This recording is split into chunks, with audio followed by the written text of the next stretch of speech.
پاکستانی مسیحی کا کتھارسس، تقریباً 11 لاکھ جیتے جاگتے انسانوں کی چوری۔ تحریر اعظم معراج۔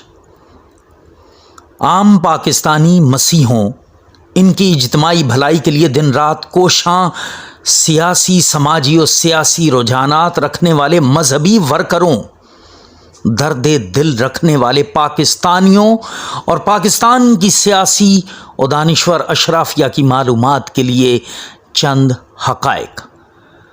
پاکستان کی مسیحی آبادی 1951 کی افراد شماری میں 4,32,705 تھی، جو کہ ہندو شیڈیول کاسٹ اور ہندو جاتی کی مجموعی آبادی سے 97,780 کم تھی۔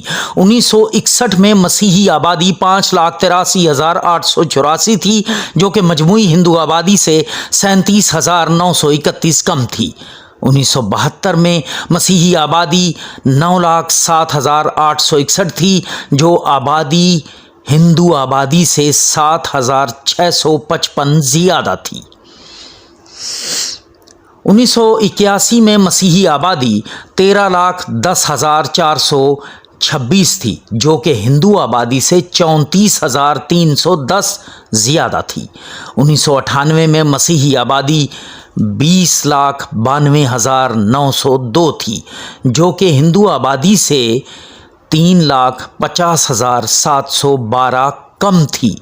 ان 5 افراد شماریوں کے حساب سے 2017 کی افراد شماری میں مسیحیوں کی آبادی تقریباً 37 لاکھ ہونی چاہیے تھی، جبکہ 2017 کی افراد شماری میں یہ آبادی 26,42,048 ہے، جو کہ 2017 میں مجموعی ہندو آبادی 44,44,878 ہو گئی ہے، جو کہ مسیحی آبادی سے 18,26,059 زیادہ ہے۔ ماضی، حال و الیکشن کمیشن کے اعداد و شمار میں بھی اس طرف اشارہ کر رہے ہیں۔ ماضی، حال و الیکشن کمیشن کے اعداد و شمار بھی اس طرف اشارہ کر رہے ہیں کہ وزارت شماریات کے اعداد و شمار سے تقریباً 11 لاکھ مسیحی غائب ہو گئے ہیں، جبکہ 1998 اور 2017 کے درمیان نہ تو کوئی اجتماعی ہجرت ہوئی، نہ ہی کوئی ایسا سانحہ پیش آیا جس سے اتنی آبادی یکلخت کم ہو جائے۔ ہاں، یہ ایک تلخ حقیقت ہے کہ 2017 کی مردم شماری کے وقت وزارت شماریات کا وزیر ایک مسیحی اور قومی اسمبلی کی اسٹینڈنگ کمیٹی برائے شماریات کا چیئرمین ایک ہندو پاکستانی تھا۔ اس سے بھی بڑا المیہ یہ ہے کہ تحریک شناخت کے شعیب سڈل کمیشن کو مسلسل خط لکھنے کے نتیجے میں الیکشن کمیشن اور راول پنڈی کے مسیحی صحافی احسان بخش کی کوششوں سے وزارت شماریات کے ماضی کے اعداد و شمار منظر عام پر آنے کے بعد سے اس سلسلے میں تحریک شناخت کی مسلسل آگاہی مہم کے باوجود مسیحوں کے سیاسی، سماجی اور سیاسی رجحانات رکھنے والے مذہبی ورکروں نے چپ سادھ رکھی ہے۔ پاکستانی مسیحوں، خدا را اپنی اس اجتماعی چوری پر آواز اٹھاؤ۔